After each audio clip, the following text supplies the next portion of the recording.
Hello दोस्तों, कक्षा 9 गणित की इस नई सीरीज में आपका स्वागत है। अब नए पाठ्यक्रम पर आधारित आपके लिए वीडियोस बनाए जाएंगे। तो अगर आप कक्षा 9 के स्टूडेंट हैं और आप अपनी गणित को लेकर चिंतित हैं तो आपको कोई भी चिंता करने की आवश्यकता नहीं है। यहाँ पर आपको फुल तैयारी कराई जाएगी। आपको कहीं ट्यूशन पढ़ने की ज़रूरत नहीं है। अगर आप इन वीडियोस को अच्छे से देखते हैं तो यही आप घर बैठे बैठे इन वीडियोस को देख के अपनी पूरी तैयारी कर सकते हैं। इसमें आपके लिए कॉन्सेप्ट के वीडियोस आएंगे जो परिचय के वीडियोस होते हैं। फिर इसमें हम सभी उदाहरण हल करेंगे, सभी प्रश्नावली सॉल्व करेंगे, एक्स्ट्रा क्वेश्चंस करेंगे, परीक्षा संबंधी इंपॉर्टेंट क्वेश्चंस करेंगे। कंप्लीट तैयारी आपकी यहाँ पर कराई जाएगी। तो आप इन वीडियोस को अच्छे से देखना, नोट्स बनाना, क्वेश्चंस को मेरे साथ सॉल्व करना। और आपको मैथ्स को लेके कोई चिंता करने की आवश्यकता नहीं है। मैथ्स में आपकी पकड़ बहुत मजबूत होगी, ये मैं आपको विश्वास दिलाता हूं। तो शुरू करते हैं इस सीरीज के आज इस पहले वीडियो में। हमारा जो पहला चैप्टर है संख्या पद्धति, उसका हम परिचय करेंगे और इसके बाद फिर हम उदाहरण हल करेंगे, फिर प्रश्नावली हल करेंगे। सभी के लिंक आपको वीडियो के डिस्क्रिप्शन में और कमेंट बॉक्स में प्लेलिस्ट है उसमें मिल जाएंगे। कहीं आपको परेशान होने की जरूरत नहीं है। तो शुरू करते हैं। देखो, संख्या पद्धति में हमारे पास ये सारे टॉपिक्स हैं। ये सब टॉपिक्स हमने कवर करने हैं और बहुत आसानी से मैं आपको समझाऊंगा, ठीक है। और ये जो परिचय का वीडियो है इसको अच्छे से देखना। और ये आपने अगर अच्छे से देख लिया तो फिर तो एक्सरसाइज प्रश्नावली तो आप आराम से सॉल्व कर लेंगे। तो यहाँ पर ये जो पॉइंट्स लिखे हैं इनको एक एक करके कवर करना शुरू करते हैं और चैप्टर को समझते हैं।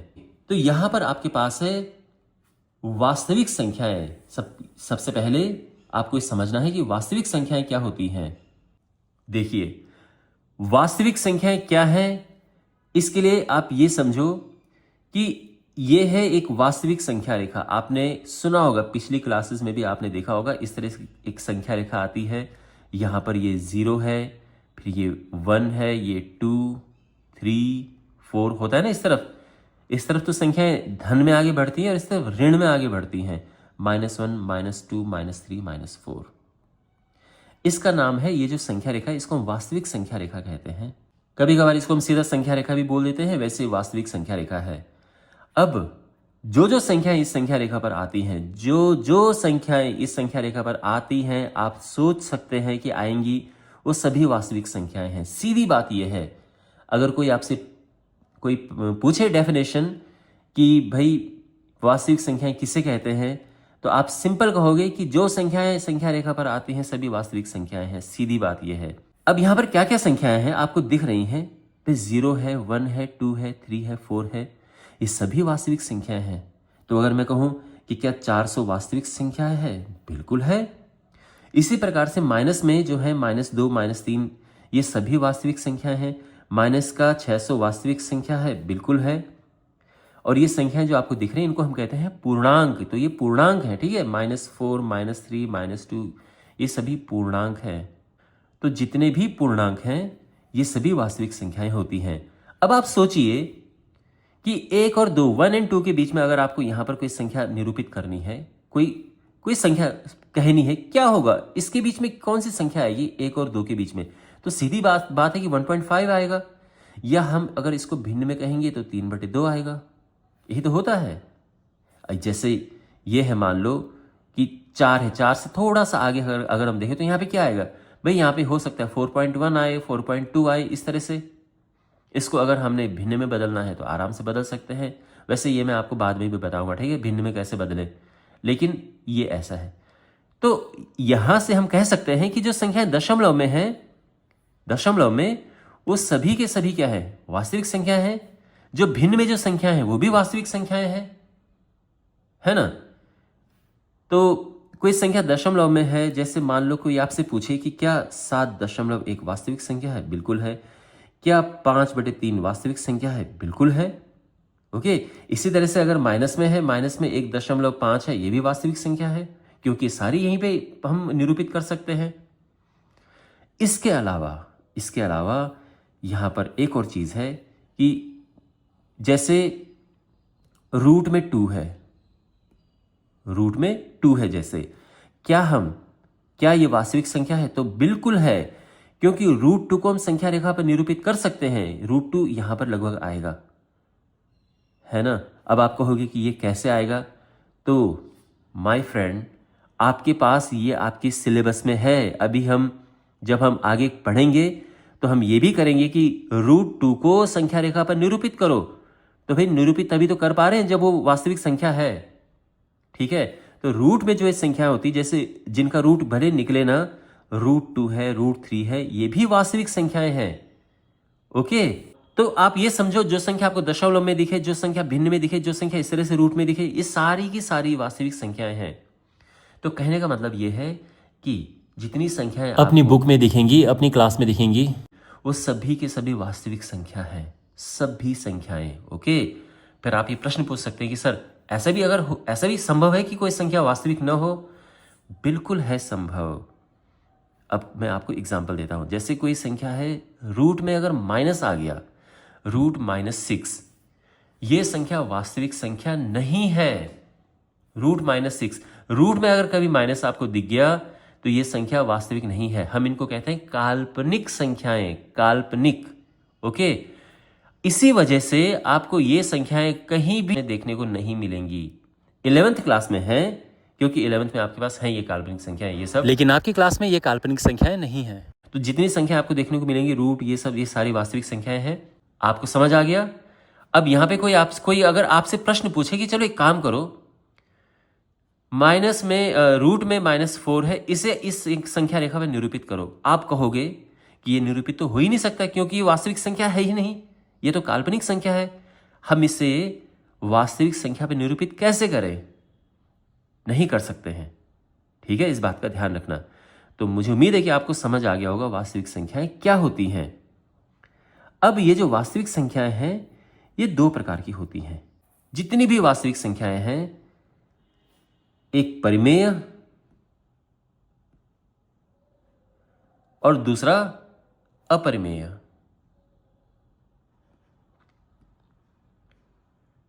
तो ये समझो, वास्तविक संख्याएं या तो परिमेय होंगी या अपरिमेय होंगी, इनके अलावा तीसरी नहीं होती। जो परिमेय होगी वो अपरिमेय नहीं होगी, जो अपरिमेय होगी वो परिमेय नहीं होगी।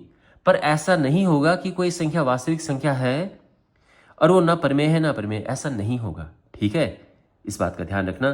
तो या तो अगर कोई संख्या परिमेय नहीं है तो वो पक्का अपरिमेय है फिर। ठीक है, ये ध्यान रखना, वास्तविक संख्याओं में ऐसा होता है। देखो, परिमेय अपरिमेय नाम सुन के बिल्कुल भी घबराने की जरूरत नहीं है, बहुत आसान है ये। देखो, परिमेय संख्या हम कहते हैं ऐसी संख्याओं को जिनको हम भिन्न के रूप में निरूपित कर सकें, और अपरिमेय संख्या ऐसी संख्याओं को कहते हैं जिन्हें भिन्न के रूप में निरूपित नहीं कर सके। सीधी बात ही ये है, भिन्न के रूप में अगर लिख सके परिमेय है, नहीं लिख सके तो अपरिमेय है। ये सीधी परिभाषा है परिमेय की। लेकिन ध्यान रखना, यहां पर यह है कि जो P and Q हैं, ये पूर्णांक होने चाहिए। ओके, और Q 0 नहीं होना चाहिए। नहीं तो ऐसे तो आप भाई √3/2 लिख दो और कोई कहेगी भाई ये तो भिन्न में है, ये तो परिमेय हो गया। नहीं भाई, ये परिमेय नहीं है, इसमें ये पूर्णांक नहीं है। ये पूर्णांक है बट ये नहीं है, तो ये परिमेय संख्या नहीं है। ओके, तो भिन्न के रूप में भी ये देखना है कि दोनों पूर्णांक होने चाहिए और नीचे 0 नहीं होना चाहिए। ऊपर 0 चल जाएगा, ओके, नीचे 0 नहीं होना चाहिए, दोनों पूर्णांक होने चाहिए। सीधी बात है। पूर्णांक क्या होते हैं देखो, मैं आपको बताता हूं। और वो अब देखो, ये मैंने यहां पे आपको बताया था ना, -4, -3, -2, -1, 0, 1, 2, 3, 4, ये सारे के सारे पूर्णांक हैं। ठीक है ना, ये सभी पूर्णांक हैं। तो अगर कोई परिमेय संख्या है और वो हम लिख रहे हैं -4/6, क्या ये संख्या परिमेय है? बिल्कुल है। हम इसको आगे काट भी सकते हैं, वैसे ये -2/3 आ जाएगा। क्या ये परिमेय है? बिल्कुल है। कोई संख्या -11/9, क्या ये परिमेय है? बिल्कुल है ना। भले माइनस में है पर है तो ये पूर्णांक, ये भी पूर्णांक है, ये भी पूर्णांक है, तो दोनों पूर्णांक हैं, हो गया परिमेय। अब मैं आपको बताता हूं कि किस किस संख्या को परिमेय संख्या कह सकते हैं। तो इसमें देखो, सबसे पहले तो इसमें है जितने भी पूर्णांक हैं वो सभी की सभी परिमेय संख्याएं हैं।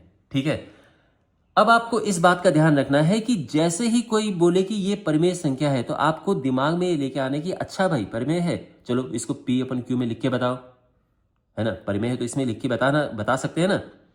तो कोई भी संख्या अगर कोई दावा करे कि भाई ये परिमेय है तो आपका प्रश्न ये होना चाहिए कि अच्छा परिमेय है तो इसको इसमें लिख के दिखाओ। अगर इसमें लिख के हम दिखा सकते हैं तो परिमेय है, ठीक है। सभी पूर्णांक परिमेय संख्याएं होती हैं। पूर्णांक में आप जानते हैं कि हमारे पास भाई धन पूर्णांक होते हैं, जैसे धन पूर्णांक है ना, जैसे 1 है, 2, 3, 4, 5, 6, 7, एक पूरा धन पूर्णांक है। 0 भी एक पूर्णांक है। और ऋण पूर्णांक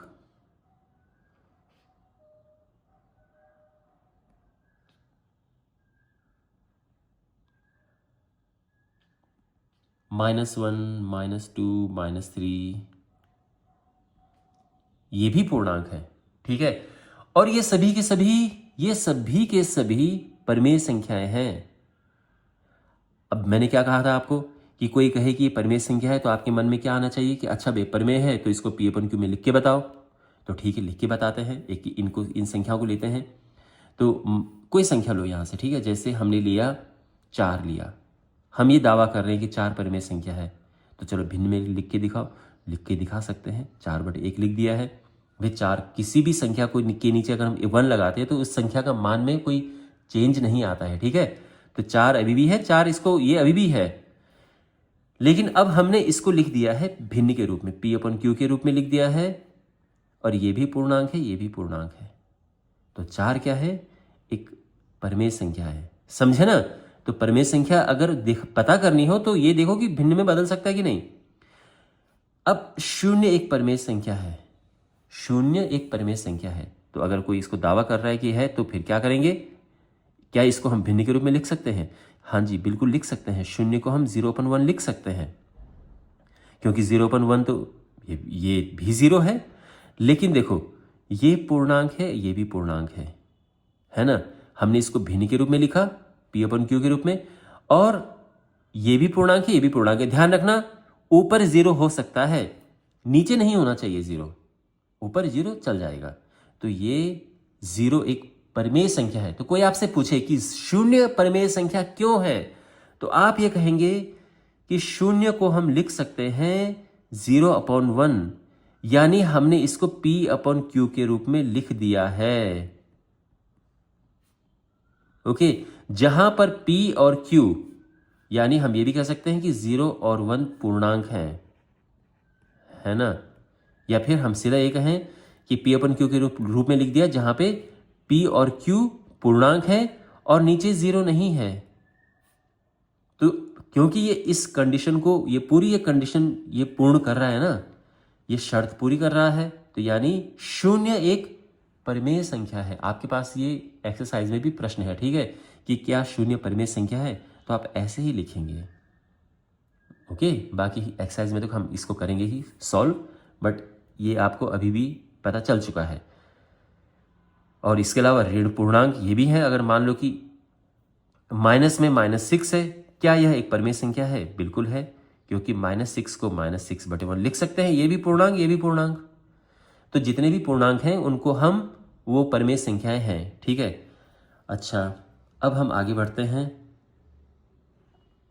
और अब इसमें क्या है, अब बात करते हैं दशमलव संख्याओं की।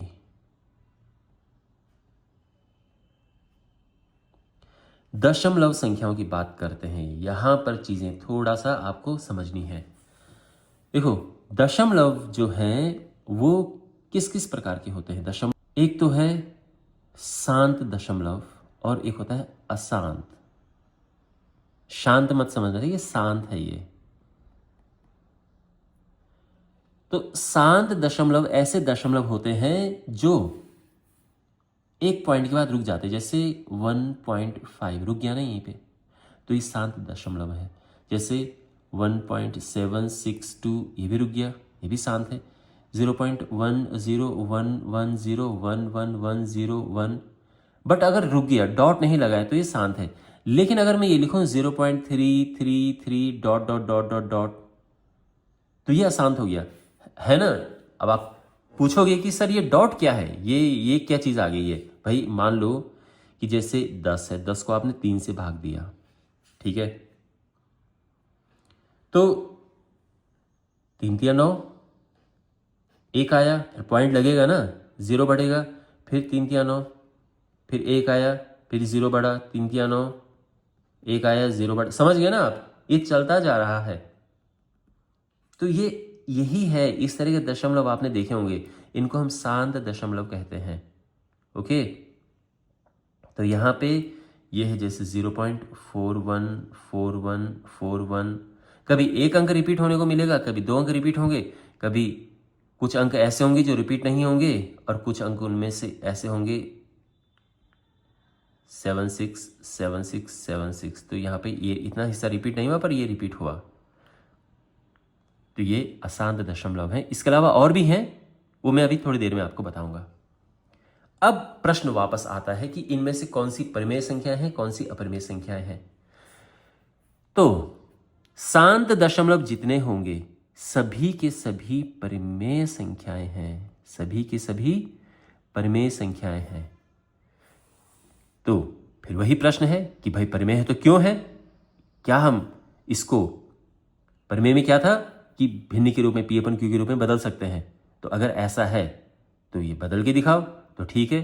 जैसे 1.5 है, इसको हम लिख सकते हैं क्या, 15/10। जानते हो ना दशमलव कैसे बदलते हैं, संख्या पूरी ऊपर लिखो, जहां पॉइंट है वहां पे 1 लगाओ, और उसके बाद जितने अंक हैं वहां पे 0 आ जाएगा। जैसे 1.762 है, तो ये पहली पूरी संख्या जो है उसको बिना पॉइंट के लिखो, जहां पर पॉइंट है वहां पे 1 आएगा, और उसके बाद जितने अंक हैं उतने उनके बदले 0 आ जाएगा, बस हो गया। तो अब आपने देखा कि इस संख्या को हमने भिन्न में बदल दिया है, और ऊपर नीचे दोनों पूर्णांक हैं। इसका मतलब ये है कि ये एक परिमेय संख्या है ना। अब जैसे ये है, इस कोई पूछे कि बताओ क्या ये परिमेय संख्या है, तो आप क्या कहोगे कि बिल्कुल है, क्योंकि हम इसको भिन्न के रूप में बदल सकते हैं, जहां पे ये भी पूर्णांक है, ये भी पूर्णांक है, और ठीक है ना। अच्छा, नीचे 0 नहीं होना चाहिए, इसका मतलब ये था कि 0 नहीं होना चाहिए ना, ये नहीं होना चाहिए। कहीं आप ये बोलो कि इसमें भी तो 0 है, नहीं भाई, ये 1000 है संख्या, ये 10 है। ओके, केवल और केवल जो अकेला 0 है वो नीचे नहीं होना चाहिए, बाकी ये तो हो सकता है। ये तो ये जो है ये परिमेय संख्या है, ये परिमेय संख्या है। और क्यों है, क्योंकि हमने इनको भिन्न के रूप में लिख दिया है, ऊपर नीचे दोनों पूर्णांक है, P/Q के रूप में लिख दिया, जहां P और Q दोनों पूर्णांक है। बात समझ आ गई। तो इसीलिए ये सभी दशमलव वाली जो शांत दशमलव है सभी पूर्णांक होते हैं, वो सभी परिमेय संख्या होती हैं, ठीक है। अब इनको हम 2 भागों में बांट सकते हैं, ध्यान से समझो। अब ये टॉपिक समाप्ति की ओर है, जो ये पर्टिकुलर टॉपिक है परिमेय अपरिमेय वाला। अशांत दशमलव भी 2 प्रकार के होते हैं, 2 प्रकार के होते हैं। एक तो है आवर्ती, तो इसको हम कहते हैं अशांत आवर्ती, और एक होते हैं अशांत अनावर्ती। तो यहां पर जो मैंने आपको संख्याएं लिखाई थी, ये थी अशांत आवर्ती संख्याएं। यहां पर जैसे 0.1111 डॉट डॉट डॉट, तो ये संख्या है अशांत आवर्ती, क्योंकि यहां पर एक अंक रिपीट हो रहा है। इसकी आवर्ती, आवर्ती होता है कोई चीज बार बार आना, तो इसकी आवर्ती हो रही है। देखो, इसको हम ऐसा भी लिख सकते हैं, 0.11 के ऊपर बार लगा दो, जो चीज रिपीट हो रही है, बार बार आ रही है, उसके ऊपर ऐसे डैश लगा दो, इस तरह से ना, लाइन, छोटी सी लाइन डाल दो, यानी बार लगा दो। जैसे कोई संख्या है 4.252525 डॉट डॉट डॉट, तो ये भी अशांत आवर्ती है, क्योंकि इसमें 252525 की आवर्ती हो रही है, ये रिपीट हो रहा है। इसको हम इस तरह से लिख सकते हैं, 4.2525 के ऊपर लग जाएगा बार। ओके, इसके अलावा यहां पर है जैसे मान लो कि 7.2193193 डॉट डॉट डॉट। तो यहाँ पे 193 बार बार आ रहा है, तो 7.2 तक तो रिपीट नहीं हुआ, बट 193 रिपीट हुआ है, इसके ऊपर बार आ जाएगा। ओके, ये तो है अशांत आवर्ती। लेकिन ऐसे अब अशांत अनावर्ती क्या है? तो देखो, अशांत अनावर्ती होंगी, ध्यान से समझो इस संख्याओं को, ये सबसे हाई पॉइंट है इसका अभी तक का जो वीडियो है। अगर मैं कोई संख्या लिखता हूं 0.10100100001 डॉट डॉट डॉट, तो ये संख्या अशांत अनावर्ती है ना। पहली बात तो ये कि अशांत क्यों है? क्योंकि यहां पर डॉट डॉट डॉट लगा है, तो ये रुकेगा नहीं, ये चलता जाएगा। अशांत वाला वही है जो मैंने कहा था कि डॉट उनमें लगा होता है, तो ये तो चलता जाएगा आगे, ठीक है ना। अब अनावर्ती क्यों है? क्योंकि यहां पर रिपीट नहीं हो रहा है। अब आप कहोगे ये रिपीट होता है, वन आ तो रहा है, नहीं भाई, ये है 10, आगे देखोगे तो ये तो 100 है, फिर ये 1000 है, ये संख्या बढ़ती जा रही है, रिपीट नहीं हो रहा है। रिपीट होने का मतलब है कि ये 25 है, फिर से 25 आ गया, फिर से 25 आ गया। ओके, उससे बिल्कुल लगा हुआ, ये नहीं कि मैं ये लिखूं 25 है, मान लो कि ये है, फिर मैं 025 कर दूं, फिर 0025 कर दूं, नहीं, ऐसा नहीं है। ओके, लगा हुआ होना चाहिए, संख्या इस तरह से सटी हुई होनी चाहिए, और अगर उनमें गैप इस तरह से 252525, ये आवर्ती है और ये अनावर्ती हो गया। एक और उदाहरण है 1.21211211112 डॉट डॉट डॉट हो गया, ये भी अनावर्ती है ना। आप कितनी भी संख्याएं लिख सकते हैं, ये रिपीट नहीं होती। देखो, लिखने को तो मैं ये भी लिख सकता हूं, जैसे 1.71325895317 डॉट डॉट डॉट। अब आप ये कहेंगे कि ये भी तो अनावर्ती है। बिल्कुल है, ये भी अशांत अनावर्ती है, क्योंकि इसमें कोई रिपीट का पैटर्न नहीं है। लेकिन समस्या ये है इसमें इस तरह से लिखने में कि क्या पता ये संख्या इसके पीछे रिपीट हो रही हो, है ना, ये दोबारा से सेम चीज आ रही हो, ये भी हो सकता है। लेकिन यहां पर जो हम जिस पैटर्न में आगे बढ़ रहे हैं, ये पैटर्न तो ये लग रहा है कि गैप बढ़ेगा ही बढ़ेगा, आगे 4 0 आ जाएंगे, फिर 5 0 आ जाएंगे, तो गैप बढ़ेगा ही बढ़ेगा। इसलिए अगर हमसे कोई उदाहरण मांगे कि भाई अशांत अनावर्ती का उदाहरण दो, तो आप ऐसे उदाहरण दो, ये उदाहरण न दो तो ठीक रहेगा, क्योंकि इसमें ये डर है कि कहीं ये चीज वापस से पीछे ना आ जाए, तो फिर तो आवर्ती हो जाएगा ना। भले इतनी सारी संख्याएं हैं, पर सारी की सारी भी तो रिपीट हो सकती हैं। भाई अगर मैं आपसे ये कहूं कि 0.716253197162531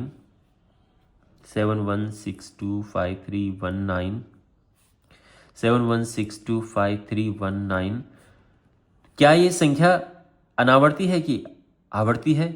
तो आप तो कहोगे कि आवर्ती है, क्योंकि ये चीज बार बार आ रही है, देखो, है ना। और यहीं पे अगर मैं यहां पे डॉट लगा देता तो आप कहोगे, कहते कि ये तो अनावर्ती है, बट नहीं। यही मैं कह रहा था आपसे कि क्या पता इसके बाद ये रिपीट हो रहा हो या नहीं हो रहा हो। इसलिए हम क्या करते हैं कि जब हम बात करते हैं अनावर्ती की, तो हम इन संख्याओं को लेते हैं और इसको लेना हम अवॉइड करते हैं, ठीक है ना।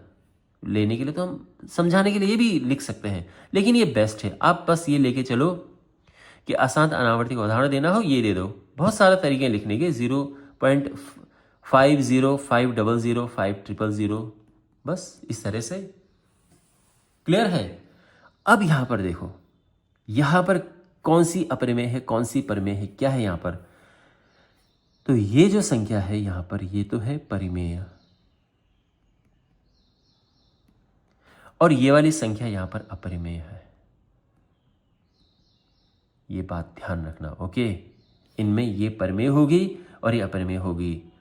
अब आप सोच रहे होंगे कि अच्छा ऐसा है क्या, ये परिमेय संख्या है? क्यों है?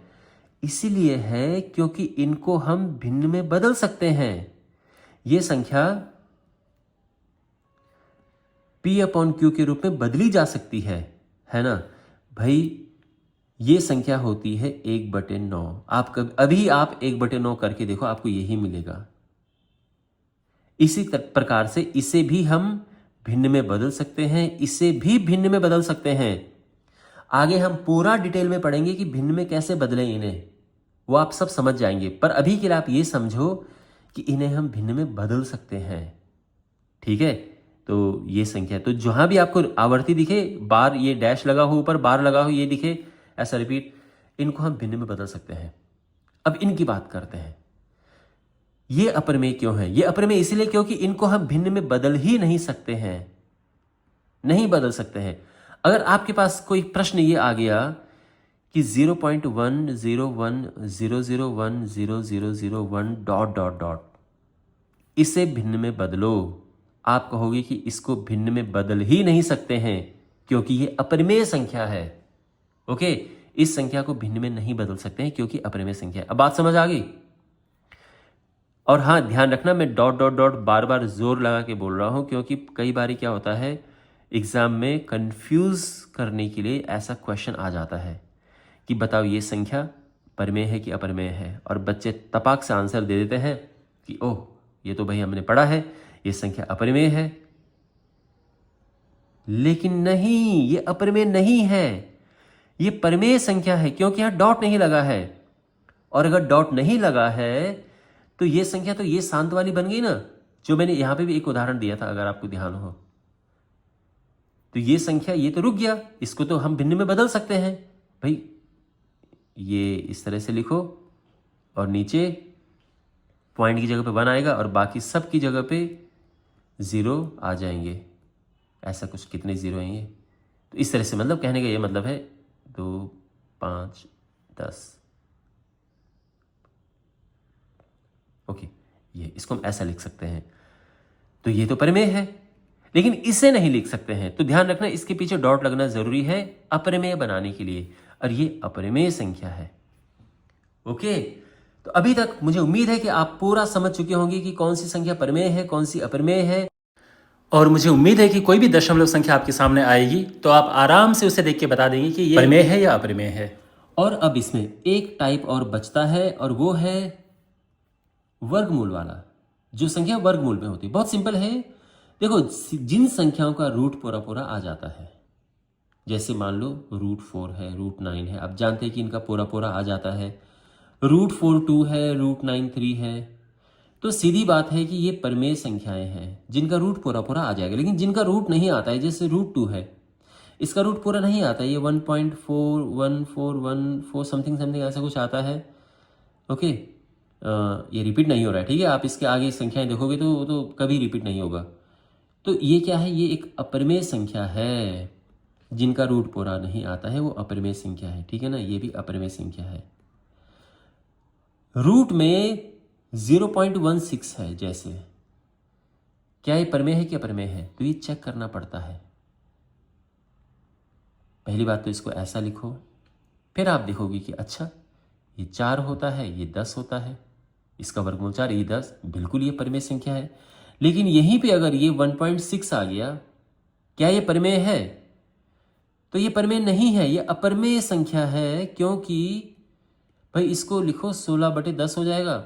16 का तो 4 हो गया वर्गमूल, 10 का तो नहीं होता ना वर्गमूल सीधा, तो ये नहीं है, ये अपरमेय संख्या है, ठीक है ना। क्योंकि भिन्न जो है वो ऊपर नीचे पूर्णांक होनी चाहिए। अब ये रूट है, रूट पूरा नहीं आ रहा है इसका, तो ये अपरमेय संख्या है। तो जिनका रूट पूरा नहीं आता है वो अपरमेय संख्या होती है, सीधी बात ये है। क्लियर हो गया? ओके, तो अभी तक मैंने आपको क्या क्या समझाया? वास्तविक संख्या क्या होती है, परमेय अपरमेय संख्या क्या होती है, पूर्णांक, प्राकृतिक और पूर्ण संख्या। देखो ये हम कर चुके हैं, ये कर चुके हैं। अब ये देखो, ठीक है ना, ये समझो, इसके बाद फिर हम ये आप आराम से समझ जाएंगे। यहाँ पे देखो, जो धन पूर्णांक हैं ये प्राकृतिक संख्याएं होती हैं। जितने भी धन पूर्णांक हैं, तो 1 2 3 4 5 6 7 8 9 10 11 12, ये सारी प्राकृतिक संख्या हैं। धन पूर्णांक समझो प्राकृतिक संख्या। ओके, तो अगर कोई कहे कि 446 क्या ये प्राकृतिक संख्या है? बिल्कुल है, लेकिन पॉइंट में नहीं होना चाहिए। कोई कहे कि 4/7 क्या ये प्राकृतिक संख्या है? बिल्कुल नहीं है। मतलब भिन्न में नहीं होना चाहिए, पॉइंट में नहीं होना चाहिए। 1.5 प्राकृतिक संख्या है? नहीं है। सिंपल सीधी पूर्णांक हो गए, धन पूर्णांक। अब दूसरी बात यह है कि अगर आप इनको इकट्ठा करो, 0 के साथ लो, 0 1 2 3 4 5, तो क्या ये अब क्या है ये? तो अब ये है पूर्ण संख्याएं। ओके, पूर्ण संख्याएं। पूर्ण संख्या में 0 से शुरुआत होती है, तो ध्यान रखना 0 ही अंतर है प्राकृतिक और पूर्ण संख्या में। केवल 0 अगर इसमें आ जाता है तो ये पूर्ण संख्याएं हो जाती हैं, ठीक है ना। कहने का ये मतलब है कि अगर कोई कहे कि 1 क्या ये प्राकृतिक संख्या है? बिल्कुल है। क्या ये पूर्ण संख्या है? बिल्कुल है। लेकिन 0 क्या ये प्राकृतिक संख्या है? नहीं। क्या ये पूर्ण संख्या है? यस। ओके, इसलिए आपके पास प्रश्न बनते हैं कि सभी प्राकृतिक संख्याएं पूर्ण संख्याएं, ये सत्य है? नहीं है। बिल्कुल सही है, सभी प्राकृतिक संख्याएं तो पूर्ण संख्या है। लेकिन अगर उल्टा पूछा जाए कि सभी पूर्ण संख्याएं प्राकृतिक संख्या हैं, तो नहीं है। क्यों?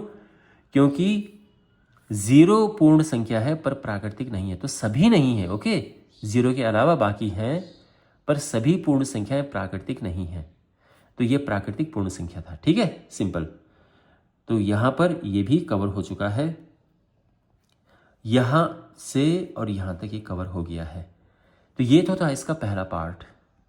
क्योंकि ये वीडियो बहुत ही बड़ा हो रहा है, इसलिए मैंने डिसाइड किया है कि पहले पार्ट में ये कवर होगा, और इस वीडियो के डिस्क्रिप्शन में लिंक आपको मिल जाएगा जिसमें आपको ये बाकी पार्ट भी मिल जाएंगे। ठीक है, तो ये हम उनमें कवर करेंगे। तो मुझे उम्मीद है कि आपको ये वीडियो अच्छे से समझ आया होगा। अपना फीडबैक कमेंट बॉक्स में दें, चैनल को सब्सक्राइब करें और अपने दोस्तों के साथ ये वीडियो ज़रूर शेयर करें। इस चैनल को ग्रो करने में मेरी मदद करें, यही आपकी गुरु दक्षिणा होगी। तो मिलते हैं अगले वीडियो में। Take care.